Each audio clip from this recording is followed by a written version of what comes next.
గౌరవ ముఖ్యమంత్రి గారితో పాటు అన్నీ వీక్షిస్తుంటే ఎంత టెంప్టింగ్ ఉందంటే వావ్, ఇవన్నీ మన ఇంట్లో పెట్టేసుకుంటే ఎంత బాగుంటుంది అనిపిస్తుంది. అంత అందంగా దీనికి కావాల్సిందని వ్యాపార దృక్పథం కాదు, కళాకారుల హృదయం, కళా హృదయం ఉండాలి.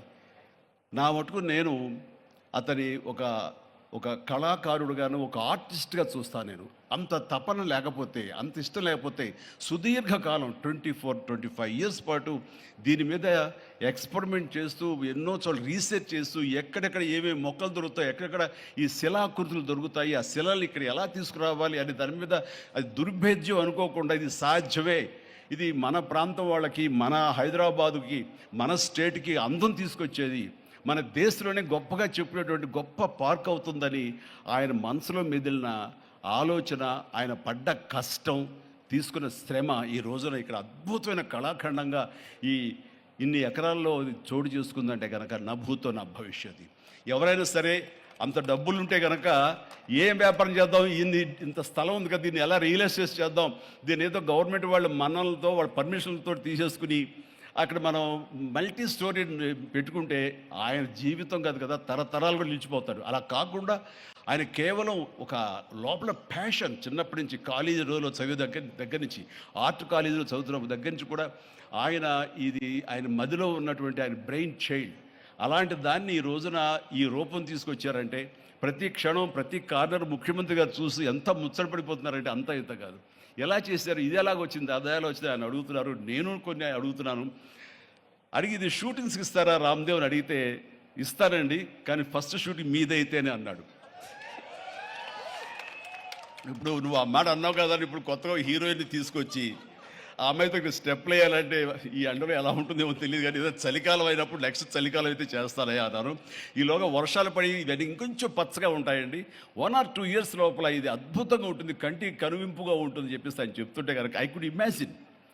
అట్లాగే ఇక్కడ వెడ్డింగ్ ప్లాన్ చేసుకోవచ్చు, వెడ్డింగ్స్ కానీ ఇతర రిసెప్షన్స్ కానివ్వండి, పలు ఈవెంట్స్, అలాగే ఐస్కి సంబంధించినటువంటి ఆ స్కేటింగ్ సంబంధించిన చేయాలని ఇలా ఎన్నెన్నో ప్లాన్స్ ఉన్నాయని అవన్నీ కూడా చేయగలడు, ఆ సామర్థ్యం ఉంది.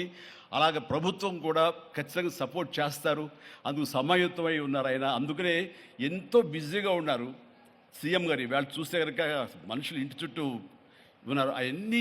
అవన్నీ పక్కకు పెట్టి, ప్రోగ్రామ్స్ అన్ని పక్కకు పెట్టి నిన్నటిదాకా ఆయన ఎలక్షన్ క్యాంపెయిన్ ఎక్కడో చేసి వేరే రాష్ట్రాల్లో వచ్చి రామ్దేవ్ మీద ఈ ప్లేస్ మీద ఎంతో ప్రేమ లేకపోతే, ఇలాంటి దాన్ని మనం ఎంకరేజ్ చేయాలి అని ఆయన ఉద్దేశం లేకపోతే ఇంత ఓపికగా ఈ ఎండ్లో ఆయన వచ్చేవారు కాదు. ఫస్ట్ ఆఫ్ ఆల్ ఆయన ఇక్కడికి వచ్చి దీన్ని ఎంకరేజ్ చేస్తున్నందుకు వారికి మనస్ఫూర్తిగా అభినందనలు తెలియజేస్తున్నాను ముఖ్యమంత్రి గారికి. ఎందుకంటే అలాంటి వాళ్ళు అనుకుంటేనే, వాళ్ళ కళ్ళలో పడితేనే, వాళ్ళు ఇంప్రెస్ అయితేనే దీనివల్ల ఎంతోమందికి ఉపాధి కలుగుతుంది, ఇది ఎంతోమందికి కనువిందు కలుగుతుంది. మరి ఎంతోమంది ఈ ప్లేస్ని వాళ్ళ ఈవెంట్స్కి ఉపయోగించుకుంటారు, తద్వారా టూరిజం పెరుగుతున్న ఉద్దేశంతో కూడా మన జూపల్లి కృష్ణారావు గారు దీన్ని ఎంకరేజ్ చేయడం కోసం సమాయత్తమై ఉన్నారు. అలా ప్రభుత్వ సహకారాలు దీనికి మెండుగా ఉంటాయని ఆశాభావం వ్యక్తం చేస్తూ, మీరు ఏదైతే కనుక ఊహించారో రామ్దేవ్ అది త్వరలో ఖచ్చితంగా అవుతుంది. ఇవి అద్భుతమైనటువంటి ఒక ల్యాండ్ మార్క్ అవుతుంది, ఒక కళాకృతి అవుతుంది. అది రాష్ట్రానికి వన్ని తీసుకొస్తుంది, హైదరాబాద్కి తలమానికంగా ఉంటుంది. ఒక హైదరాబాద్ ఒక ఇల్లు అనుకుంటే ఇంట్లో ఒక అద్భుతమైన పెయింటింగ్ పెట్టుకుంటే ఎంత బాగుంటుందో ఆ పెయింటింగ్ ఈ రోజున ఈ ఎక్స్పీరియన్స్తో నేను చెప్తున్నాను, this will be a beautiful piece of art.